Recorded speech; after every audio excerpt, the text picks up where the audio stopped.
Shalom saudara yang terkasih dalam Tuhan. Jumpa lagi dalam Renungan Harian bersama saya Pendeta Andi Silalahi. Pembacaan firman Tuhan diambil dari Lukas 16 ayat 19 sampai 31. Sebelum kita membaca firman Tuhan, kita berdoa terlebih dahulu. Tuhan, terima kasih untuk kesempatan ini.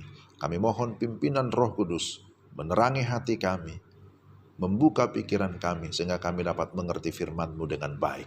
Dalam nama Yesus kami berdoa. Amin. Firman Tuhan Lukas 16 ayat 19 sampai 31. Namun saya baca ayat 31 saja. Kata Abraham kepadanya, jika mereka tidak mendengarkan kesaksian Musa dan para nabi, mereka tidak juga akan mau diyakinkan sekalipun oleh seorang yang bangkit dari antara orang mati.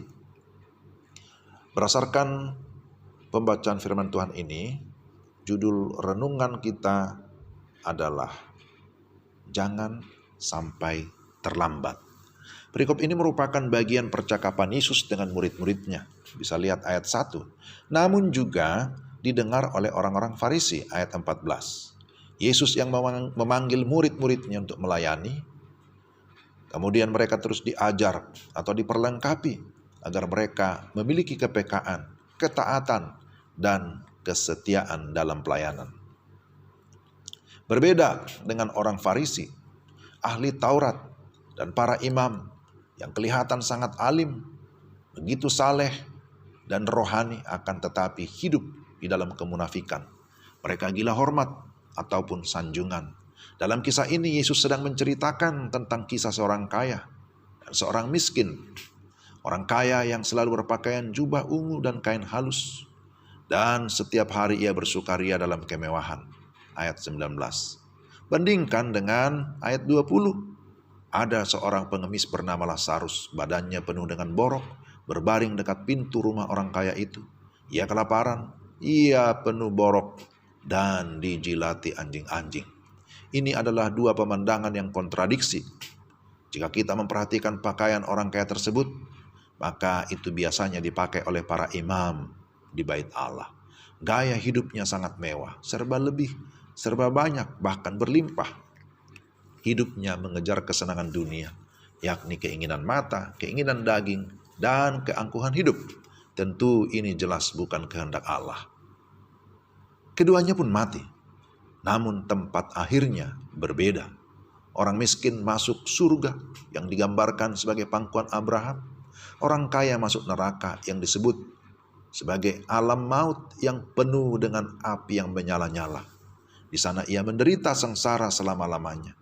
Dari sana ia berseru memohon belas kasihan Bapa Abraham. Namun semuanya sia-sia, sudah terlambat. Tema kita, jangan sampai terlambat. Terlambat dalam hal apa? Pertama, terlambat memperhatikan sesama yang menderita selama hidup di dunia. Perhatikan ayat 20-21. Di depan rumah atau di depan matanya sudah jelas ada yang menderita, sakit dan kelaparan. Namun dia tidak peduli sama sekali. Kenapa? Karena dia berpusat pada kesenangan pribadi. Dia tidak mau terganggu ataupun diganggu. Kedua, terlambat menyadari bahwa kematian berlaku untuk semua orang. Dan di balik kematian ada kekekalan. Orang miskin mati dan orang kaya juga mati. Di pintu kematian semua sama, tidak ada diskriminasi. Namun setelah kematian akan kemana? Itulah yang berbeda. Orang kaya ini tidak memperoleh surga karena dia tidak pernah sungguh-sungguh bertobat dan beriman. Yang ketiga, terlambat merendahkan diri atau menyadari dirinya.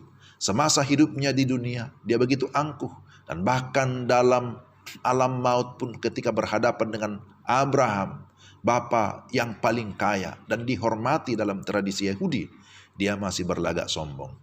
Ya, ini aneh ya, lucu juga. Dalam ayat 24 dia berkata, suruhlah Lazarus supaya ia mencelupkan ujung jarinya. Dalam ayat 27, supaya engkau menyuruh dia ke rumah ayahku. Dalam ayat 30, tidak Bapak Abraham. Dengan kata lain dia berkata, bukan begitu, tapi begini, ini sungguh terlalu. Sama saja di dunia bahkan di alam maut, Dia mau menang sendiri, merasa diri lebih benar.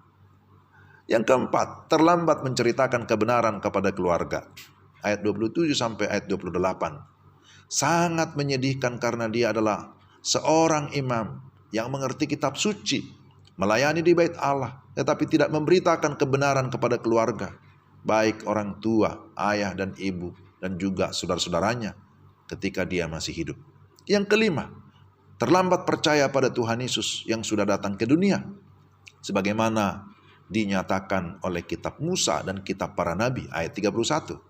Akibatnya dia mati dalam kekekalan, bukan hanya menderita, tapi disebutkan di sana sangat menderita selama-lamanya, ayat 23 dan ayat 25. Inilah pesan Tuhan Yesus, baik kepada murid maupun kepada orang Farisi.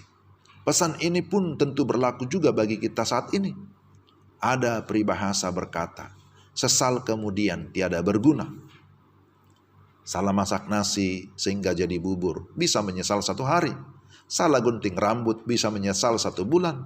Salah belajar dan gagal dalam ujian bisa menyesal 1 tahun. Salah memilih pasangan hidup bisa menyesal selama hidup. Tetapi salah memilih juru selamat akan menyesal selama-lamanya dalam neraka yang kekal. Oleh karena itu, perhatikanlah firman Tuhan ini. Jangan sampai terlambat.